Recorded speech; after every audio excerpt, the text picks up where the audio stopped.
So hello guys and welcome back to the channel.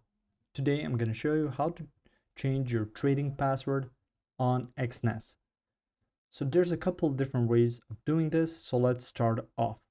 So first off, you will need to log into your Exness account. After that, you can see your accounts, your performance, history orders, your Exness terminal, as well as payments and wallet, insights, Exness benefits, support hub profile. So let's start off with your profile. So let's expand on that.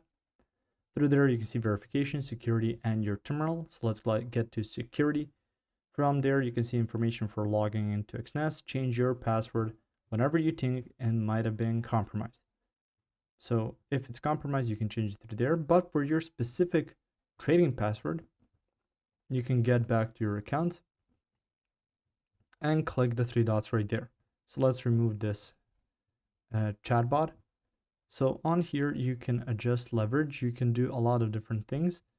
You can add or edit a nickname, account info, set read-only access, manage statements, change trading password, and archive this.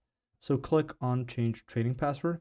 So once you click that, you can see the change trading password option. You can see for which account it is, and you can choose between 8 and 15 characters, at least one upper and one lowercase letter, and at least one number. After all, you need to choose at least one special character as well. So usually your trading password is the same as your login password, but if you want to change it through there, you will first need to go through all those modifiers, or rather all those conditions need to be met, and then you can click on change password. If you found this information helpful or useful, you can like the video. You can also share the video. You can subscribe to our channel and click the notification bell to get notified about new videos on Exness or similar topics you might enjoy as well. See you guys in the next one. Goodbye.